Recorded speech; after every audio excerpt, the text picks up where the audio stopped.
All right, it's officially draft season here on Jackson Kruger Sports. My first draft video talking about Caleb Williams, the guy who is projected to go first overall. I think he's really good. I do. Watching the film, I was highly impressed with him. I heard some criticisms that I don't even fully agree with. I actually put them in strengths when I did my notes. Like, let's start off with a play like that, where one of the criticisms I heard is going to be kind of, I think, disproven in a lot of ways on this play. So the way the play is supposed to work is it's a cover 2 zone, and you see how this concept is supposed to work. You have a receiver running more over the middle, another receiver kind of running more underneath, and kind of the idea is for the San Jose State linebackers, they're kind of either going to cover deep or cover more underneath. For Caleb Williams, you hit the other guy. Watch how when this play begins, you see how that more underneath route is getting covered up. So for Caleb Williams, well, what do? Well, you throw it to the other guy, right? Again, this concept is designed to get somebody open. Caleb Williams quickly finds the open guy, hits him, and gets a touchdown on that play. I thought Williams was actively really good at this. When I do these evaluations, I try to pay no attention to what other people are saying until after I do my evaluation. And then if people bring up points, then I kind of go back and double check that and say, did I miss something?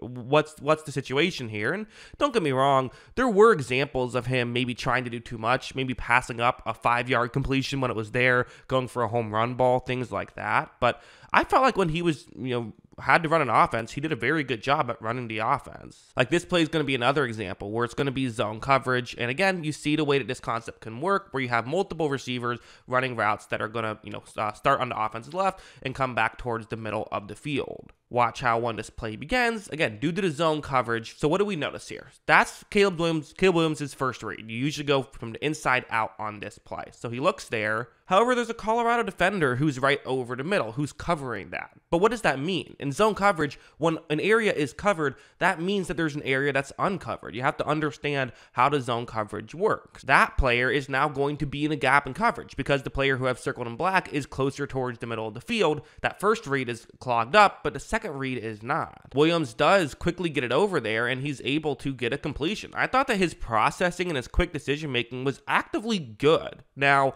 again, like I said, there were examples of it not always working out.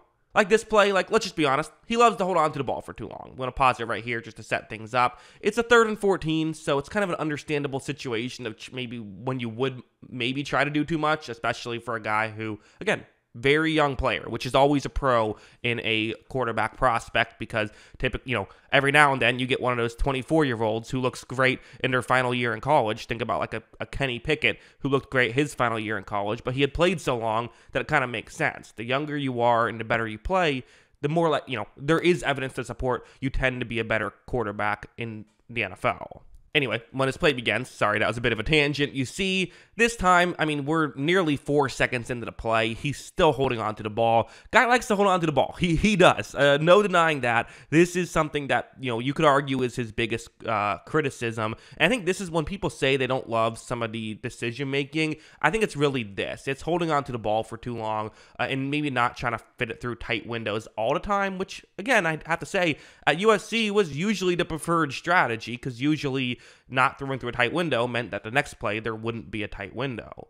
On this one, you're going to see him eventually tries to scramble up and he gets sacked. But I want to go over to this next one because I want to be very clear in that this is not like a common critique I would have with Caleb Williams, that even though I would say he takes too many sacks, a comparison I might make would be a Kyler Murray, perhaps. Kyler Murray is a player who certainly took too many sacks, but he would also do things like, this. So the way this play is supposed to work, you see the concept on the screen, again, kind of similar to that first play. One more underneath route, one more deeper route. You ideally throw it to where the defenders aren't covering.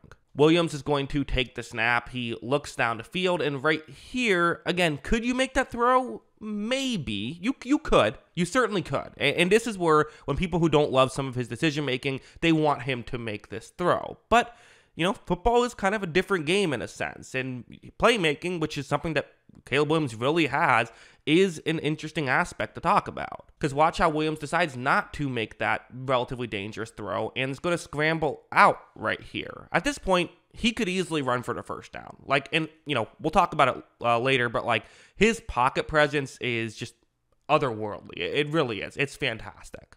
I don't just mean his ability to feel pressure, but his ability to navigate the pocket and know where to step up for where there will be windows. Yes, because he does that so often, it will result in sacks, similar to how Aaron Rodgers always had a lot of sacks, but also you get the pros from it. And also watch him then throw off balance, perfectly accurate, well down the field with some zip on it, and they're able to get a huge completion on that play, because that's the other thing I haven't talked about, is his arm talent entering the league is going to be like top 5 in football. Now again, so was Zach Wilson's, right? Just because you can make a great throw does not make you a great quarterback, but adding that extra value is really important. And for me, unlike, listen, who knows of quarterback prospects, right? There's been quarterbacks I've been convinced would be great, turn into bust. There's been quarterbacks I'm convinced would be bust that turned out to be good. It's a crapshoot. It really is.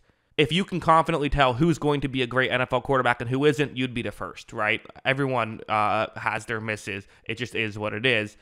But for me, someone like Zach Wilson never got the simple stuff down, never got the game stuff down. I feel like Williams does have that down for the most part, and then you're getting this extra, after the play breaks down stuff that other quarterbacks wouldn't give you. Like, this plays another kind of a great example, actually, of what he can bring to the table. So it's a second down and 10 situation, and they're down 11 points in the second quarter against UCLA. Caleb Williams takes the snap. He, runs a play action, and again, you're going to see that pocket presence of knowing how to get outside the pocket. Pause it right here. This is what I like about quarterbacks as well, though, is they don't just quarterbacks who don't just put their head down and run. Like Malik Willis, part of why, while I still, I think there were still positive traits of him as a prospect, part of why one of my criticisms of him was once the play broke down, he just put his head down and ran. That is not what Williams does. Williams can run, but he's still looking to throw until he gets past the line of scrimmage. And right here, he's almost at the line of scrimmage, only 2 yards away. But watch him again keep his head up and throws off balance in a perfectly accurate throw. So again, he can hit those tight windows. And I want to be clear, I don't think he's a timid player. I think there's occasional times when he looks for a home run ball because it worked in college, and like at the NFL level,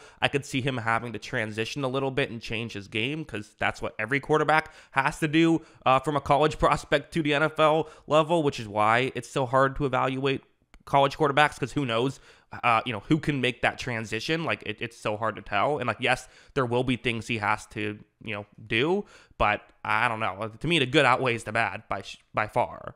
I'll end with this play, which I'll just show. It's going to be a bit of a missed throw here by Caleb Williams. I saw some missed throws. I did. I thought that he would occasionally let one get away from him. I'm not going to say that the accuracy is like bad or anything like that, but I don't think it's perfect. I do think he is someone who can sometimes not put the ball where he's trying to put the ball. So that's something that, I saw it, so bringing up everything I saw on tape. So, yeah, as a whole, he's my first quarterback that I've evaluated, so I can't say where he stacks up compared to everyone else, but, like, comparing him to quarterbacks from years past, like, again, generational, I don't even know what that means, to be honest, because it feels like there's a generational quarterback, every other draft, which, like, you'd think generational would be, like, once every, 20 years. So, okay, I don't know if he's quite that level, but at the same time, like, the last generational prospect was Andrew Luck, who was great, but he wasn't, like, an MVP or anything like that. So, who knows? Like, Trevor Lawrence was a quote-unquote generational prospect, and he's been good, but again, hasn't been Mahomes, right? Who knows? It's impossible to say.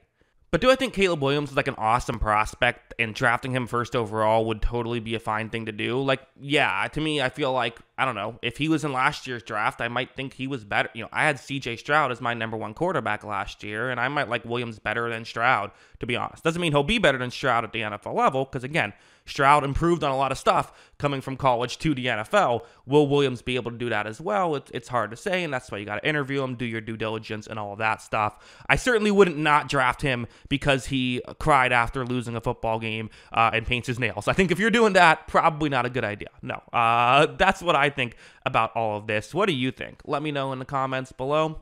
Always love hearing from y'all, and of course, as always, thanks for watching.